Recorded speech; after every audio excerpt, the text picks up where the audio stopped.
Pride and Prejudice by Jane Austen. Chapter 33. More than once did Elizabeth, in her ramble within the park, unexpectedly meet Mr. Darcy. She felt all the perverseness of the mischance that should bring him where no one else was brought, and, to prevent its ever happening again, took care to inform him at first that it was a favourite haunt of hers. How it could occur a second time, therefore, was very odd. Yet it did, and even a third. It seemed like wilful ill-nature, or a voluntary penance, for on these occasions it was not merely a few formal inquiries and an awkward pause and then away, but he actually thought it necessary to turn back and walk with her. He never said a great deal, nor did she give herself the trouble of talking or of listening much. But it struck her in the course of their third rencontre that he was asking some odd unconnected questions, about her pleasure in being at Hunsford, her love of solitary walks, and her opinion of Mr. and Mrs. Collins's happiness. And that in speaking of Rosings and her not perfectly understanding the house, he seemed to expect that whenever she came into Kent again she would be staying there too. His words seemed to imply it. Could he have Colonel Fitzwilliam in his thoughts? She supposed, if he meant anything, he must mean an allusion to what might arise in that quarter. It distressed her a little, and she was quite glad to find herself at the gate in the Pales opposite the parsonage. She was engaged one day as she walked, in perusing Jane's last letter, and dwelling on some passages which proved that Jane had not written in spirits, when, instead of being again surprised by Mr. Darcy, she saw on looking up that Colonel Fitzwilliam was meeting her. Putting away the letter immediately and forcing a smile, she said, "I did not know before that you ever walked this way." "I have been making the tour of the park," he replied, "as I generally do every year, and intend to close it with a call at the parsonage." "Are you going much farther?" "No, I should have turned in a moment." And accordingly she did turn, and they walked towards the parsonage together. "Do you certainly leave Kent on Saturday?" said she. "Yes, if Darcy does not put it off again. But I am at his disposal. He arranges the business just as he pleases. And if not able to please himself in the arrangement, he has at least pleasure in the great power of choice. I do not know anybody who seems more to enjoy the power of doing what he likes than Mr. Darcy." "He likes to have his own way very well," replied Colonel Fitzwilliam. "But so we all do. It is only that he has better means of having it than many others, because he is rich, and many others are poor. I speak feelingly. A younger son, you know, must be inured to self-denial and dependence. In my opinion, the younger son of an earl can know very little of either.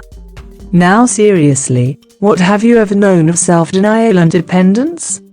When have you been prevented by want of money from going wherever you chose, or procuring anything you had a fancy for? These are home questions, and perhaps I cannot say that I have experienced many hardships of that nature. But in matters of greater weight, I may suffer from want of money. Younger sons cannot marry where they like, unless where they like women of fortune, which I think they very often do. Our habits of expense make us too dependent, and there are too many in my rank of life who can afford to marry without some attention to money. Is this, thought Elizabeth, meant for me? And she coloured at the idea. But, recovering herself, said in a lively tone, "And pray, what is the usual price of an earl's younger son? Unless the elder brother is very sickly, I suppose you would not ask above £50,000. He answered her in the same style, and the subject dropped.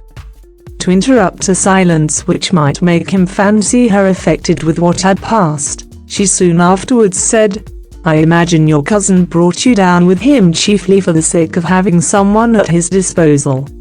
I wonder he does not marry, to secure lasting convenience of that kind.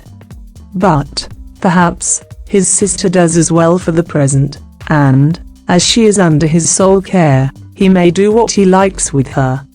"No," said Colonel Fitzwilliam, "that is an advantage which he must divide with me.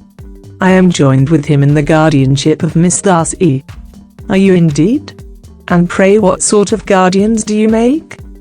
Does your charge give you much trouble?" "Young ladies of her age are sometimes a little difficult to manage, and if she has the true Darcy spirit, she may like to have her own way."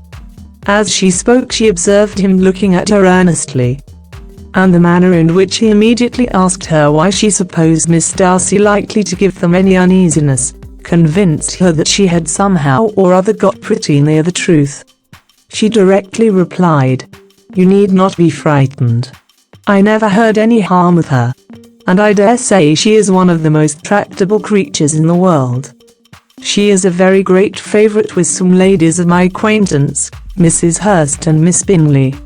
I think I have heard you say that you know them." "I know them a little. Their brother is a pleasant gentleman-like man. He is a great friend of Darcy's." "Oh, yes," said Elizabeth dryly. "Mr. Darcy is uncommonly kind to Mr. Bingley, and takes a prodigious deal of care of him." "Care of him?"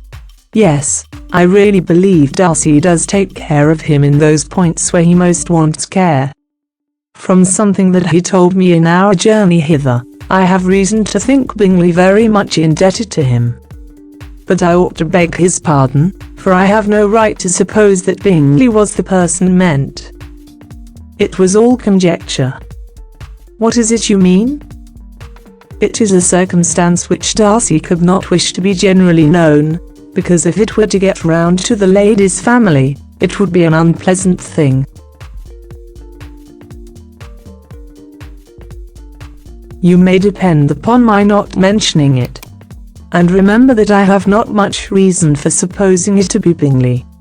What he told me was merely this, that he congratulated himself on having lately saved a friend from the inconveniences of a most imprudent marriage, but without mentioning names or any other particulars, and I only suspected it to be Bingley from believing him the kind of young man to get into a scrape of that sort, and from knowing them to have been together the whole of last summer." "Did Mr. Darcy give you reasons for this interference?" "I understood that there were some very strong objections against the lady." "And what arts did he use to separate them?" "He did not talk to me of his own arts," said Fitzwilliam, smiling. "He only told me what I have now told you." Elizabeth made no answer, and walked on, her heart swelling with indignation. After watching her a little, Fitzwilliam asked her why she was so thoughtful. "I am thinking of what you have been telling me," said she. "Your cousin's conduct does not suit my feelings." "Why was he to be the judge?" "You are rather disposed to call his interference officious. I do not see what right Mr. Darcy had to decide on the propriety of his friend's inclination, or why, upon his own judgment alone, he was to determine and direct in what manner his friend was to be happy. But," she continued, recollecting herself, "as we know none of the particulars, it is not fair to condemn him. It is not to be supposed that there was much affection in the case."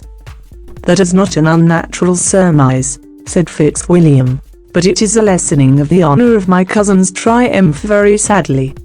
This was spoken jestingly, but it appeared to her so just a picture of Mr. Darcy, that she would not trust herself with an answer, and therefore, abruptly changing the conversation, talked on indifferent matters until they reached the parsonage. There, shut into her own room, as soon as their visit left them, she could think without interruption of all that she had heard. It was not to be supposed that any other people could be meant than those with whom she was connected. There could not exist in the world two men over whom Mr. Darcy could have such boundless influence. That he had been concerned in the measures taken to separate Bingley and Jane she had never doubted, but she had always attributed to Miss Bingley the principal design and arrangement of them. If his own vanity, however, did not mislead him, he was the cause, his pride and caprice were the cause, of all that Jane had suffered, and still continued to suffer.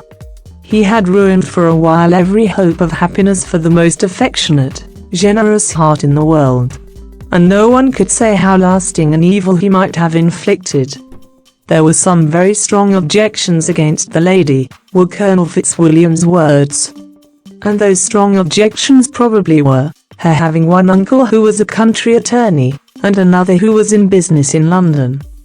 To Jane herself, she exclaimed, there could be no possibility of objection.